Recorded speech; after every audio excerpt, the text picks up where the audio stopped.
Pastor Ralf Friedrichs shared a message of finding strength in Jesus' arms. He asks this: have you ever felt lost? I mean truly lost.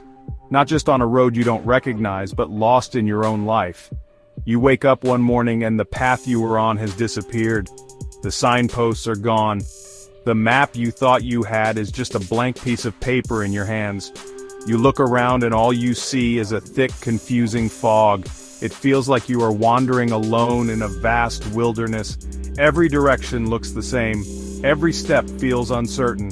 You call out for help, but the only sound you hear is the echo of your own lonely voice. This is a place so many of us find ourselves in. Life can certainly feel this way. It can feel like a long, hard journey through a desert. The sun beats down on you, and your energy drains away. You are tired. You are thirsty for a little bit of hope. Maybe you are facing a problem that seems too big to solve. It could be a worry about your family, a struggle at your job, or a pain in your heart that just won't go away. You try to keep walking, but your legs feel heavy. You feel weak and small against the vastness of your troubles. It is in these moments that we often feel the most alone, as if no one in the world could possibly understand what we are going through. You might look back at the path you've walked and see only mistakes and wrong turns. You might look ahead and see only more confusion and fear. It is easy to become overwhelmed by it all. The weight of your worries can press down on you until it's hard to even breathe. You might think to yourself, I can't do this anymore. I am not strong enough for this journey. You feel like giving up. You feel like sitting down right where you are and letting the wilderness swallow you whole. The silence of the wilderness can be deafening, making you feel completely and utterly isolated from everyone and everything you once held dear. This feeling of being lost is a deeply human experience. We all know it. We have all tasted the bitterness of disappointment and the cold grip of fear. We have all had moments where our own strength failed us. We have all looked for a sign, a light, a guide to show us the way forward. But what if I told you that even in the deepest, darkest wilderness you are not alone? What if I told you that there is someone walking with you, even when you cannot see him? There is a strength available to you that is far greater than your own, a hope that shines brighter than the darkest night. You are not forgotten, you are not abandoned.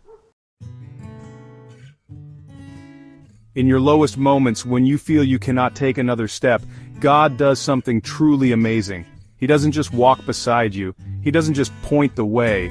He stoops down and carries you. Think about that for a moment.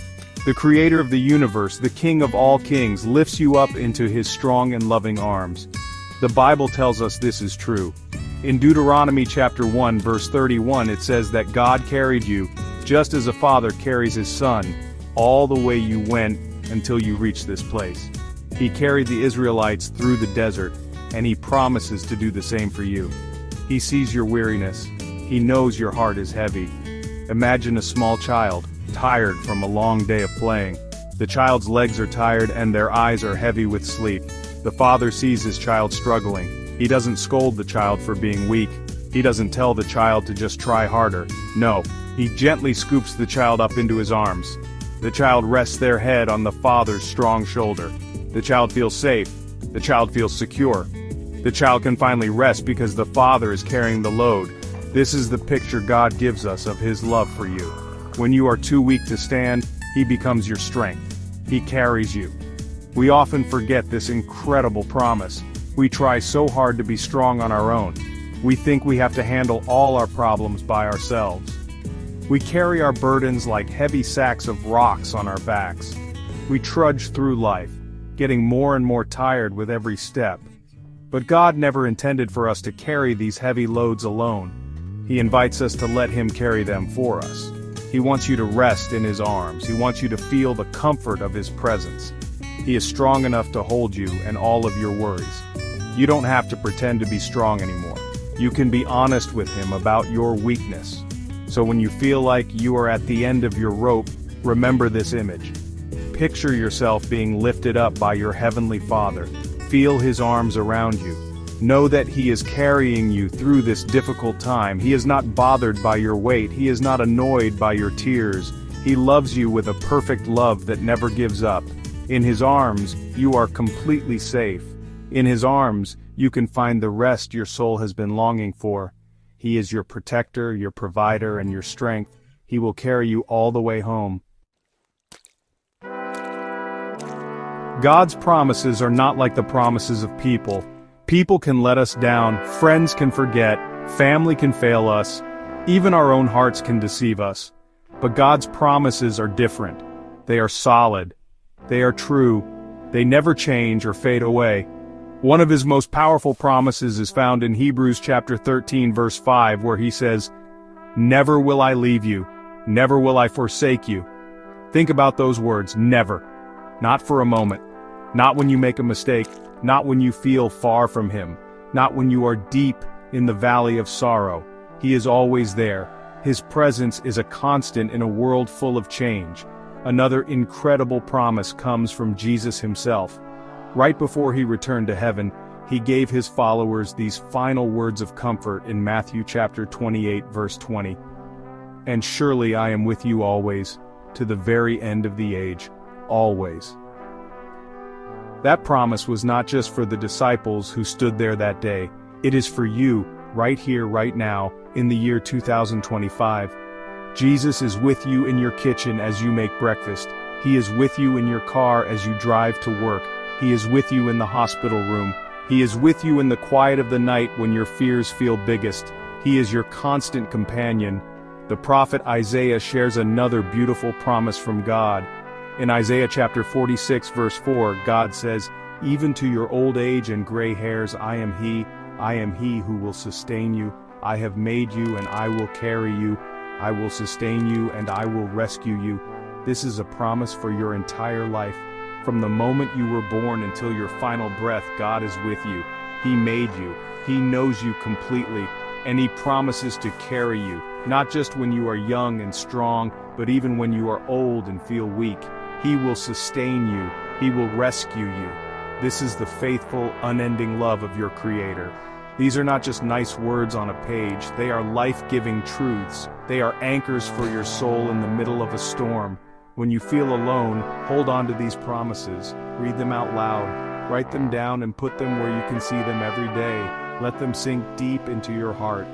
Let them remind you that no matter what you are facing, you are not facing it alone. The God of the universe has promised to be with you, to carry you, and to never ever let you go. His word is a rock you can stand on when everything else feels like sinking sand. Sometimes even when we know all of God's promises, we don't feel his presence.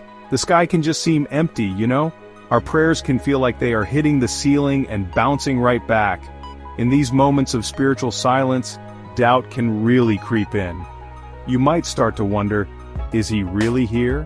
Does he even hear me? It is one thing to believe in your head that Jesus is with you. It is another thing entirely to feel it in your heart. This experience honestly is normal. Even the greatest heroes of the faith like David and Elijah had moments where they felt distant from God. The silence does not mean he is absent. Think of it like the sun on a cloudy day. Just because you cannot see the sun, does that mean it has disappeared? Of course not. It is still there, shining just as brightly as ever. The clouds are just temporarily blocking your view. In the same way, the clouds of your circumstances, your pain, your fear, your exhaustion, can sometimes block your ability to feel God's presence. But he is still there. He is still with you, just as he promised. His presence is a fact, not a feeling. He is walking with you through the fog, even when you can't see him through the mist. He is holding your hand, even when you can't feel his grip. So what can you do when you can't feel him? You can choose to trust his word over your feelings. Your feelings change like the weather, but God's truth is unchanging. Remind yourself of his promises. Say to yourself, I may not feel it right now, but I know Jesus is with me because he said he would be. You can also act as if he is there, because he is. Talk to him as if he is sitting right next to you in the room. Tell him about your day. Share your frustrations and your fears. You don't need a special feeling to pray. You just need to believe he is listening. This is where faith becomes real. Faith is not about having a constant emotional high. Faith is about trusting God, even in the dark. It's about holding onto his hand when you can't see the path ahead. It's about choosing to believe that He is working for your good even when everything around you seems to be going wrong. Your feelings will eventually catch up with your faith, the clouds will part, and you will feel the warmth of His presence once again. But until then, stand firm on what you know to be true. He is with you. He has not left. He never will. We often try to be the heroes of our own stories. We think we have to carry all of life's burdens by ourselves. We carry the weight of our past mistakes, the anxiety about our future, and the stress of our present problems. We load them all onto our shoulders and try to walk tall. But these burdens are heavy. They slow us down. They steal our joy. They leave us exhausted and broken. We were never meant to carry them alone. Trying to do so is like trying to lift a car with your bare hands. It's an impossible task. Only God is strong enough to hold up the weight of our world. Imagine you are holding a heavy rock in your hands. You grip it tightly, determined not to drop it. Your arms start to ache. Your muscles begin to tremble. Your fingers go numb. The longer you hold it, the heavier it feels. This is what we do with our worries, our hurts, and our fears. We cling to them. We refuse to let them go. But Jesus stands before you with His hands open. He is asking you to give Him the rock. He wants to take that burden from you.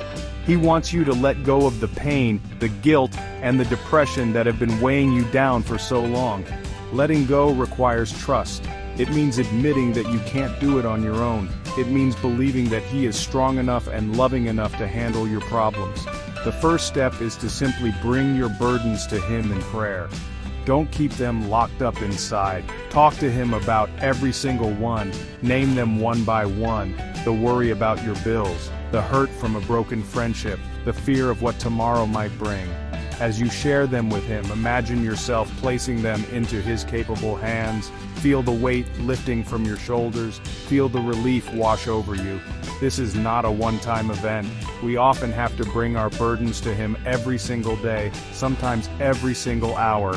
We might find ourselves picking those heavy rocks back up out of habit.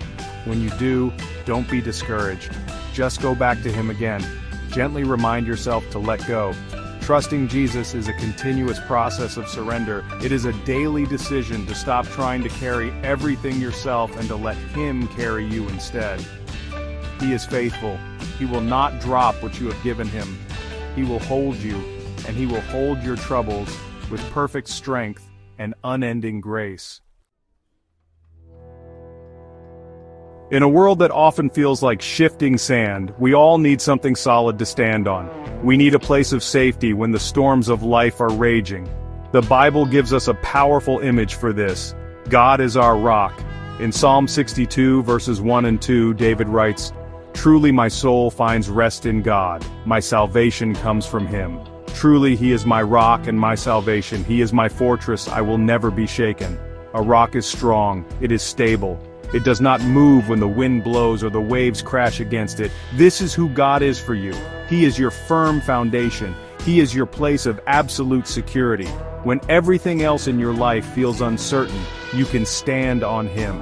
When friends leave, when jobs end, when your health fails, He remains. He is your fortress, a safe place you can run to when you feel attacked or afraid. A fortress has strong walls that protect you from danger. When you are in His presence, you are protected. The arrows of fear and doubt cannot harm you there. He surrounds you with His strength and His love. You are not exposed and vulnerable. You are safe and secure in Him. Believing this truth allows you to say with confidence, "I will never be shaken." How do you find this rest? How do you enter this fortress? You do it by turning your heart toward Him. You find rest not by trying harder, but by trusting more. It begins with a simple prayer, a quiet moment where you say, "God, I need you. I'm tired of being shaken by my circumstances. I choose to make you my rock. I choose to rest in you." It is a conscious decision to build your life on Him, not on the temporary things of this world. It's about finding your identity, your worth, and your security in Him alone. He is the only one who can truly hold you up. So my friend, if you feel lost, tired, or afraid today, please know this. You have a refuge. You have a strength that is not your own. You have a Father who is waiting to carry you. You have a Savior who will never leave you. You have a rock that cannot be moved. Bring all your troubles, all your fears, and all your weariness to him. Don't keep them inside. Let him carry them for you. Let him be your fortress. In his arms, you will find the comfort, courage, and unshakable peace your heart is longing for. You will get through this because he will get you through this.